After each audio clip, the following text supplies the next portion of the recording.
Greetings, folks. Nice to see you. My name is Dustin Cormier. This is How to Rock Astrology. Today, we're going to be embarking on a journey talking about the Sun in Sagittarius with Mars in the sign of Aquarius. If you want to hear more about Mars and Aquarius, feel free to check out the video at the start of this mini-series. In this whole playlist, I have all the combinations, and it's all about the Mars signs. Here we're in the Mars and Aquarius part of this series, and you can find the Mars and Aquarius video where I go into a bit more concise detail about what that Mars does to your sun sign. Here we're going to break down what exactly Mars and Aquarius does to the ego of Sagittarius Sun. Now, we've already talked quite a bit in that Mars and Aquarius video about the fact that this is a Mars that is very uniquely can be kind of reserved and yet detached, aloof, and outgoing at the same time. They're outgoing, they're chill, they just kind of like, conflict can, it can kind of roll like water off a duck's back with these people, although it's small little conflicts, or just looking conflicted in what they're doing. They always look very willful, very precise, very much like they got something to do. They know what they're doing.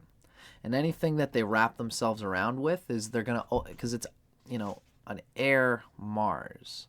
So part of how they get their grip on life, the Sagittarius getting its grip on life, is through being able to merge and sort of merge with different people, find different applications for their desires by mixing with different people with whatever field they've got going on. This is the nature of Mars in a Capricorn, Mars in Aquarius. Very matter of fact. This is my application. What do you do in this? Oh, you do it this way. I do it this way. How do those work? It's like they're willing to talk about their method, to talk about where they are with people, but still always stand up for their own, especially with that bit of that Sagittarius ego that likes to be mutable, likes to have lots of capacity and things going on. So Mars in Aquarius is aloof. Doesn't come off as... Well, Sagittarius is not exactly... they can be aloof, but in a different way. They're just spinning by their own rock and roll sort of thing. This is a serious-looking Sagittarius who likes to look like they're applying themselves with great tenacity, great purposefulness to whatever it is that they're doing. They want to be respected and seen by the light of others in group projects, to be good at fixating on group objectives, bring everybody that group directive, push that group directive, so everybody sees that this is a person who's paying attention, being responsible to our success. It's the kind of thing that Mars and Aquarius likes to get a grip on. And it's through the Sagittarian leadership, Sagittarian creativity, idea. This is an idea person for sure. It's a person who can probably, in a very constructive way, grip with their Mars and Aquarius. They grip the channel for the sun's energy. Mars is always the channel, the animal impulse channel for the desires of the sun. So this is a Mars and Aquarius that has skills, applies themselves in very fixed ways to their directives that they want to do. And it's the Sun in Sagittarius here. That's the globe-trotting. They want to look like they can push themselves at a project level, at an identity level in the project.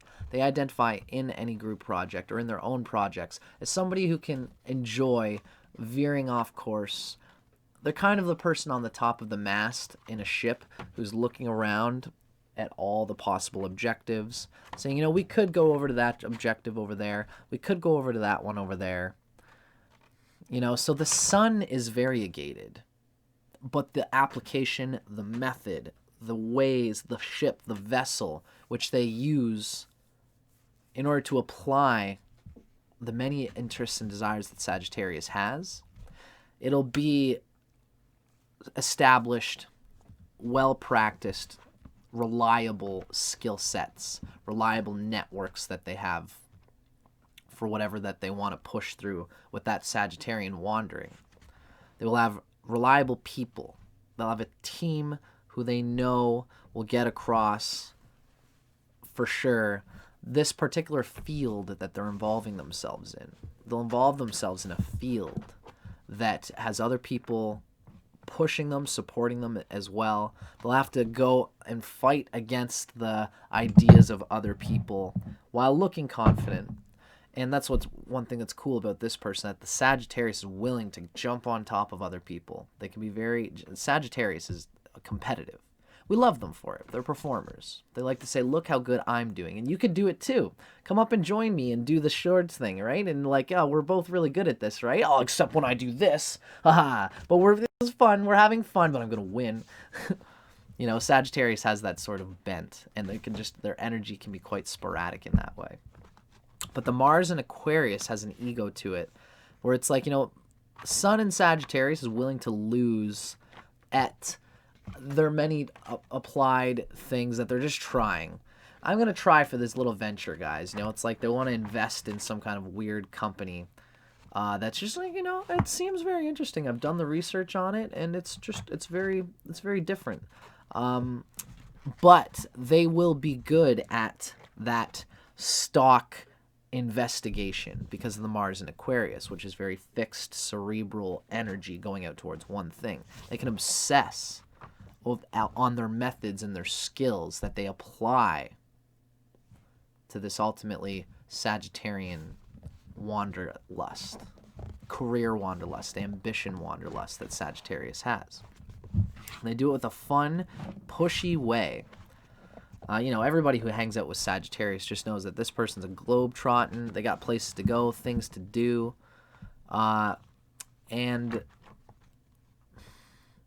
they like to be building on something. Jupiter likes to be building on something, on an idea, typically.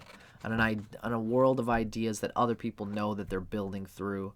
Cultural things. You know, these are things that Sagittarius has an eye for. Culture, food. This can be an enterprising person who owns several little restaurants or whatever it might be. And you will always know that however they apply all the many interests that Sagittarius could possibly be involved in, the enterprising interest of Sagittarius, when they finally meet people, when they talk to people, when they talk to their employees, there's a real stern, rigid application. Come to me as a boss, or come to me as an employee, and I'll come to you as a boss, and I'll tell you what needs to be done in a willful way and direct all of our group directives towards what it is that we're doing. And it's the Sagittarius at the center of all, saying, if we do all of this, we will have enough energy, enough money, enough resources to plant our things this way and in this way. We got 3 different things going on now. All of us need to work together in the best of our skills. Johnny, you need to be really good at this part of your job, and to make sure that you don't forget to do that thing that I told you to do, keep doing that. Now, Stacy, you've got to go over there and do that thing. All of us have got to pitch in together, push a little bit so that we can get enough resources so that we can get these other crazy things that are going to up the ante completely.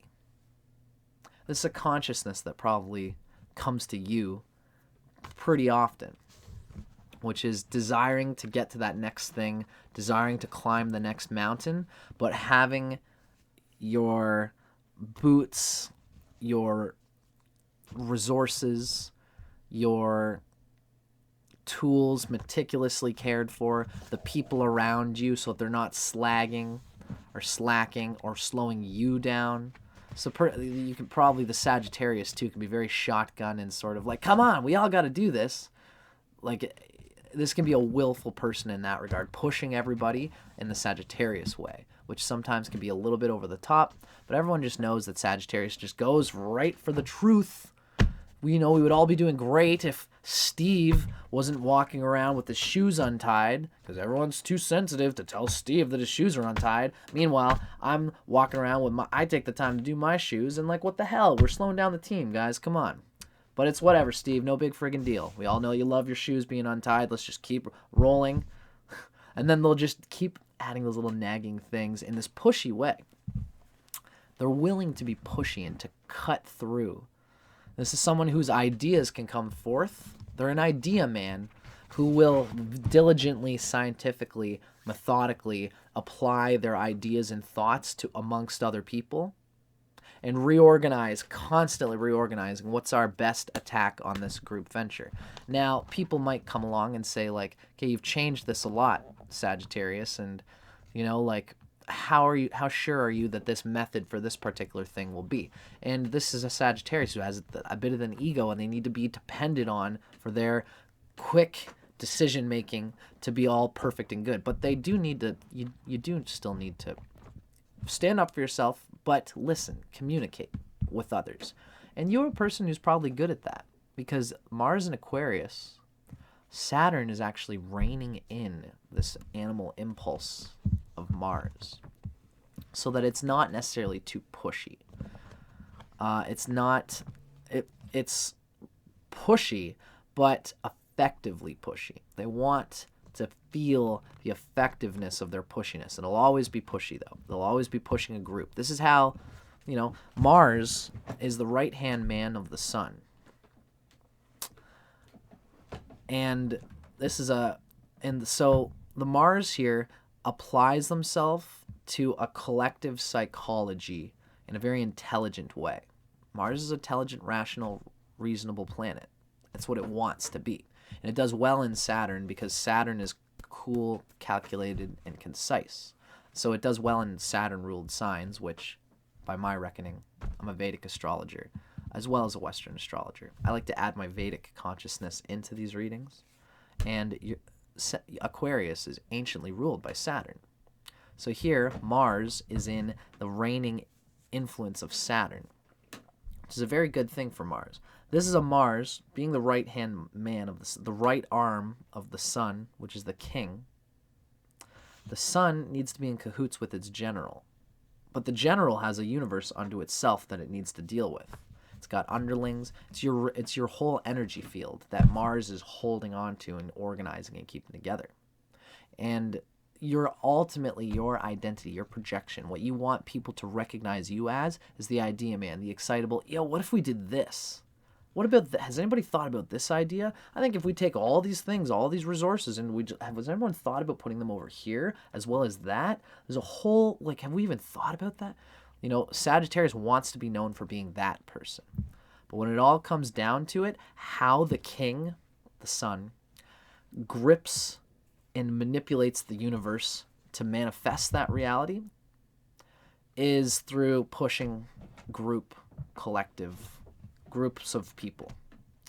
It's by having a whole bunch of people, not just pushing them, but knowing how to push them, knowing the psychology of this person, and getting them to, in a positive application of this, someone who's like you're on the job with Billy, who's never really had a good father or something like that, or a good mother, and they want to validate themselves at this job, so the Mars and Aquarius will read all of this. And if you're really, you as a Sagittarius with Mars and Aquarius, if you see that a person's earnest, wants to do well in life, wants to contribute to the group, then you'll be completely direct and blunt and Sagittarius with them. You're looking to do better with our group. Well, there are jobs that you can do.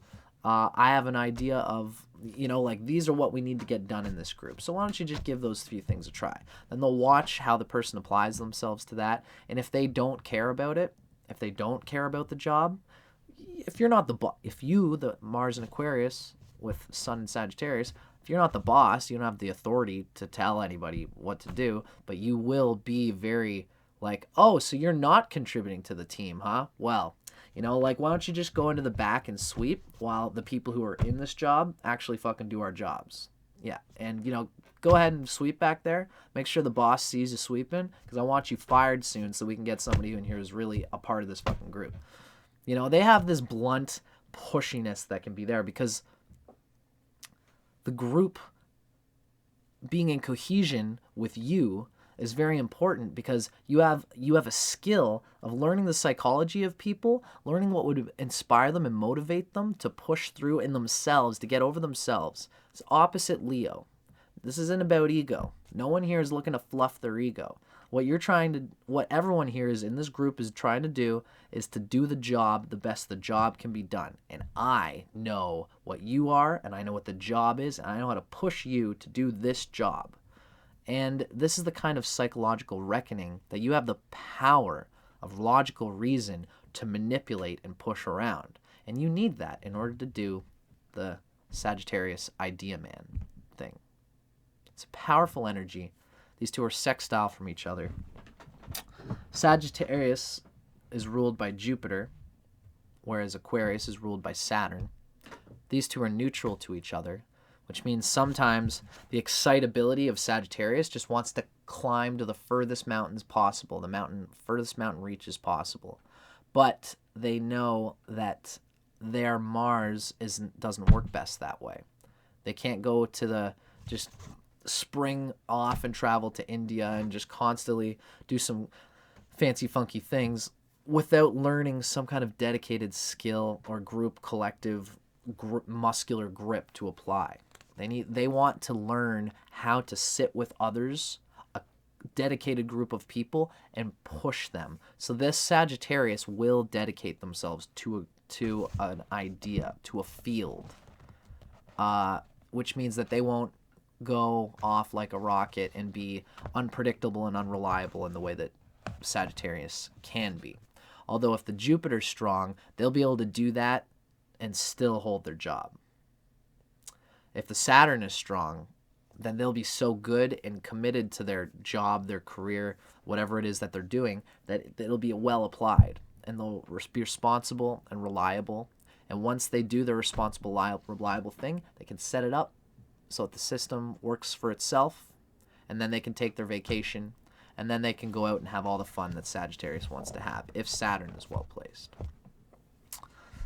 This is a personality that is bursting with that Sagittarian excitement, outgoingness, that just fiery excitability, and it's like cool at the same time. It doesn't necessarily take itself too seriously. Although, with that being said, it'll also not take interactions with people too personally and too seriously. They know how Jupiter Sagittarius is on top of how people are, and Jupiter is a good place for the sun. Sagittarius is a good place for the sun. Jupiter ruled Sagittarius. Jupiter is a masculine, macho planet, just like the sun is. That's why the sun in Sagittarius is like, I don't care how you guys think humans ought to operate. This is how I roll, baby. This is my cut of my jib. And if you don't like it, you can haul off somewhere else because I'm applying myself this way. And Sagittarius is so willing to be individual and fly by the seat of their pants. Mars in Aquarius constrains that a little bit. Makes it so that they can't exactly... They need to be savvy with the people in their group in order to really direct them in the best way that they want to do. And so they will have a bit of both of these dimensions. Makes for a good balance of personality here. The sun is coming away from Libra, its debilitation point. Here in Sagittarius, it's got good dignity in the sign of its friend, Jupiter, although it's a little bit squiggly and wiggly sometimes. The Mars in Aquarius really reins in a lot of Sagittarius's speak first, think about social reckoning second. There's a group directive, and Sagittarius's ego knows that I can burn this person because I've been in competition with this person. I could just burn them right now. But if it's not best for the group in this moment, I'll just get them back later with it. And they have this consciousness of like, I could have said the funniest thing to you because you were being a dick and I could have gotten it right back to you. And usually, though, they will. Usually it's like, guys, we can keep this job going along. It's like you have to be emotionally real with a Sagittarius, Mars, and Aquarius because there's no water in there. It's just all pure jaded darts of reality. But they can take criticism. You can take criticism and you give it just as much as you take it. And this is just how it is when you're dealing with you. Anybody else who has fire and air in their chart, the same ambition to go forward, but also willingness to communicate openly about how everyone's progress is, they will appreciate you for it. Just don't be so hot and hard on it. that you're not that people begin to hate you for how real and blunt you are. Because then you will lose your Mars in Aquarius. You can't grip the social strata and use that to manifest your will if you're a dick and nobody likes you and nobody wants to work with you. Although you are a perfect example. If you don't have a good moon and a good Venus, you'll still probably do well because you know how to push people around. I've been in general labor I'm a Scorpio. I like to work hard with my hands and shit. I've been doing stagehand labor. And there's one thing that we learn when you're working with lots of groups of people in big events where lots of people are directing lots of people. Somebody needs to come out and be a boss, yell at all these 30 people that are here and say, all right, that's enough. All right, people, we've been standing around long enough. Let's get to some fucking work done. And they can be so hard and spicy about it because they have to, because that's just how humans are, like goats. Humans need to have a red light that says, stop resting and go to work. They need that red light. And, what they say is that in any industry where people need to be directed, it's a classic phrase. Everybody needs an asshole because assholes get shit done. Just make sure that you're not such a stinky asshole that nobody wants to be around you, because then you'll lose some of the strength of that Mars in Aquarius, which is ruled by Saturn, and Saturn is a collective planet. It's air, just like Venus rules earth and air. Mercury, communication, rules earth and air. Saturn rules earth and air. And if you are too Sagittarian and are willing to be blunt and hurt somebody at the ego level just to have the fun, and they ultimately have a personal attack, which makes them then you lose them as a critical anchor in your group project. Was that egotism really worth it?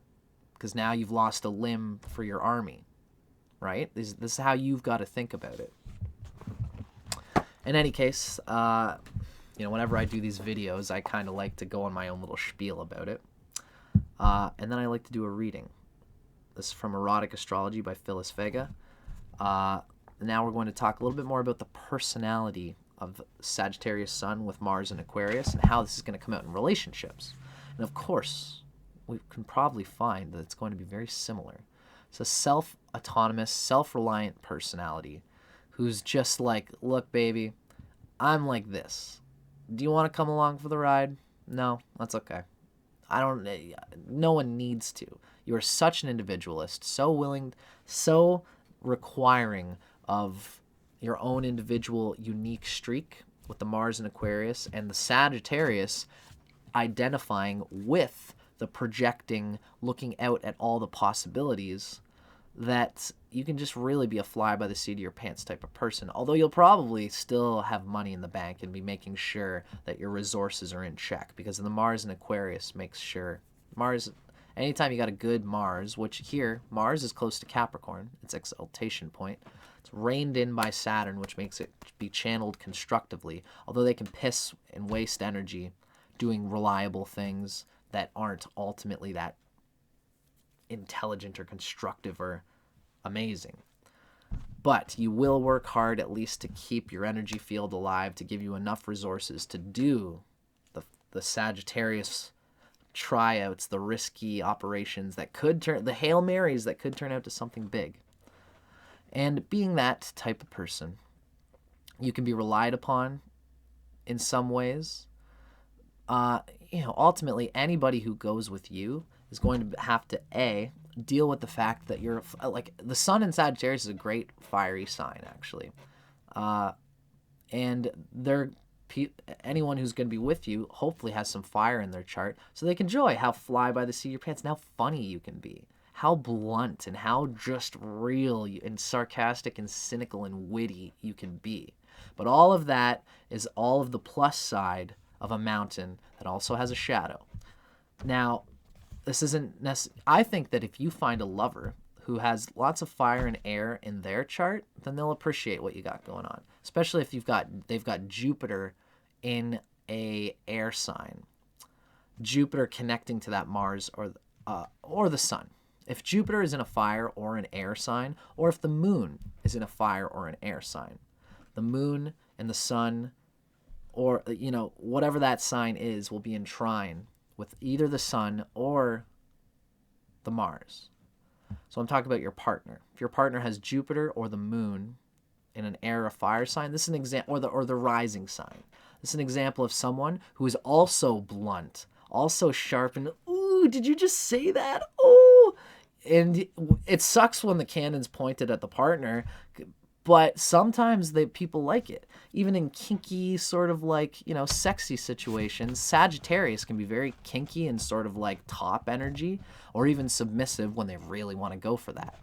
You'll find in all these videos that I've been saying that Mars in Aquarius applies themselves fixedly at a mental, cerebral way to whatever sexual role they think is enticing. And Jupiter, Sagittarius, tends to be very fiery, going with their sort of thing. And this is the type of person who will either grab the hair and say, you're going down, baby, or will be the submissive person who is like, are you gonna choke me? Or are you gonna, like, you know, like, ooh, I've been such a bad girl or bad boy or whatever it is. That the submissiveness also comes through in that same powerful way as well. In an incitable, just do it, just do it, just do it. It's from the Sagittarius.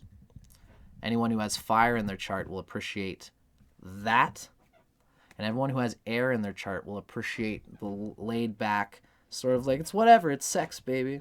Let's try this thing. You don't want to try it, whatever. And it's like, if you don't feel like having sex, I don't really feel like it. You know, I don't need to evaluate my emotions in the way you do. You know, like, you can be that type of person. But I digress. If you have a strong moon and a strong Venus, you'll have the empathy to not be too brusque.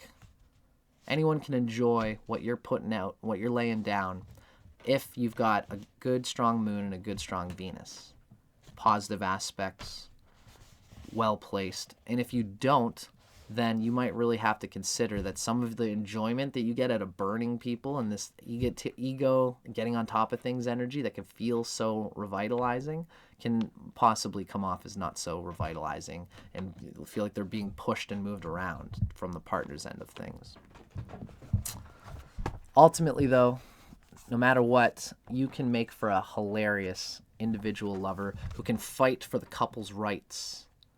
You know, you're the type of person who's very willing when you're at a restaurant and you call in the restaurant and say, I'm looking for the shrimp pad thai, $15, great, I'll be there soon. And you get there and the people are like, oh, I'm sorry, we actually didn't have any shrimp. Were you wanting something else? You'd be like, well, it just so happens that I'm in a rush. Now, I am never going to come here again if this is how it's always going to be. What are you guys going to do to get me back for this? And you're with the partner, and the partner's like, oh, honey, we don't have to make such a fuss. And you, the Sagittarius, Mars, and Capricorn, go, no. What? We spent our hard money here. I've got my debit card. We just paid for it.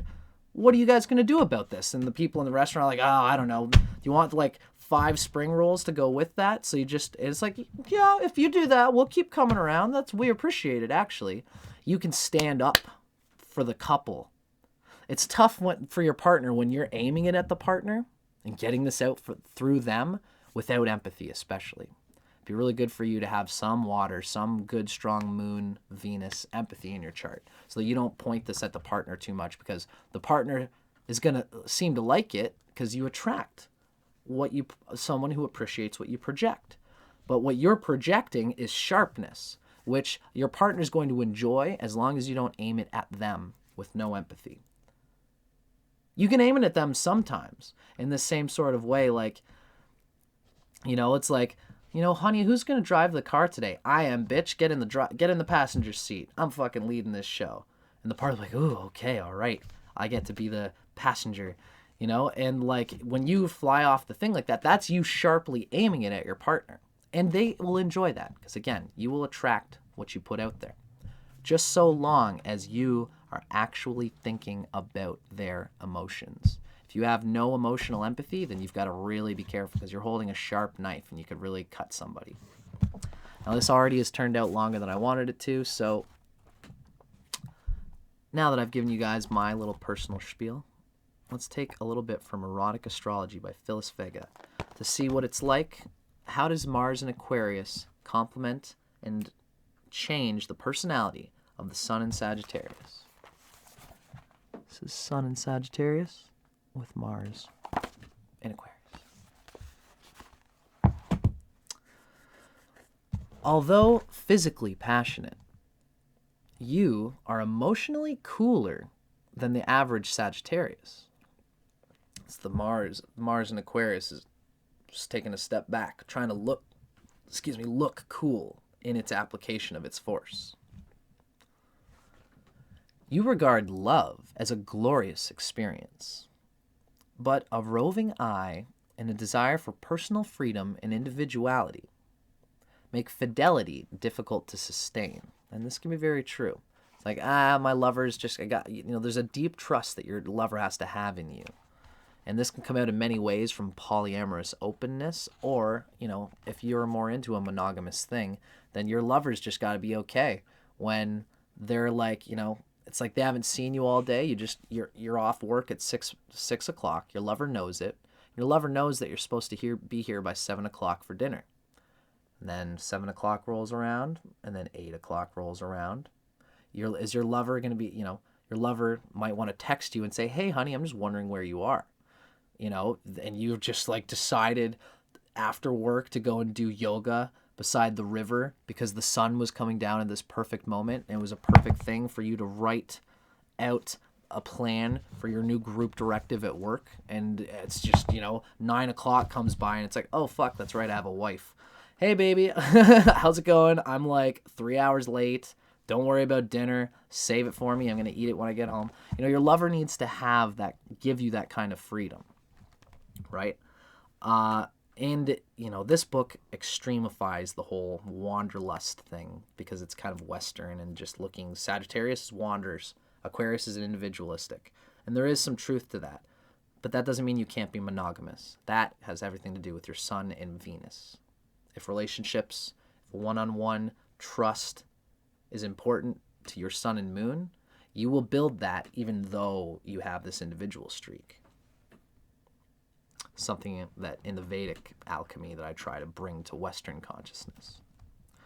So, all in all, this wanderlust theme of the Sun and Mars here can make fidelity difficult to sustain. Telling them at every moment, sorry, baby, I was focused. It's do I really need to tell you that I'm not going to be there at 7 o'clock tonight for dinner? Although, in that case, you probably should. Just hey, baby, won't be home for dinner. Talk to you soon. Just give her something. You should do that. Truth be told. I got Sagittarius moon, so I get it, but, it's little texteroni just wouldn't hurt, Although no one will ever own you, a tolerant, understanding, considering mate can win your love and loyalty. And this will be a loyalty that will be earned, that will not be pushed on you because your other partner needs security. They need to lift you, have the freedom to do what you want, and even support you.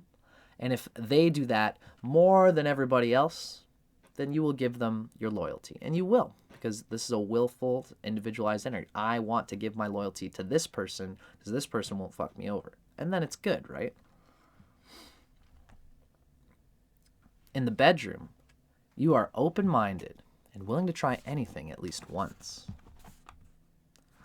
Even so, sex alone is rarely your number one consideration in a close relationship. It's the philosophy of Sagittarius plus the cerebral enjoyment of the Mars in Aquarius. Your brain is your ultimate erogenous zone. True love actually begins for you as a marriage of minds, only later progressing to a merging of physical bodies. Especially so because you're such a do person who has so many things going on that the other person, whoever you're with, ought to really be glued to the same thing that you're ultimately building, right? So that's why you're going to talk, see if you've got values together, see if you can work together well on projects. Something as simple as honey, I need to fix the leg on the kitchen table. You're going to help me. You might be somebody who's well served to have a partner who can like enjoy those kinds of doing things together, because that's where your energy's at. So, I digress. This has already turned into a super long video. I hope you guys have enjoyed this.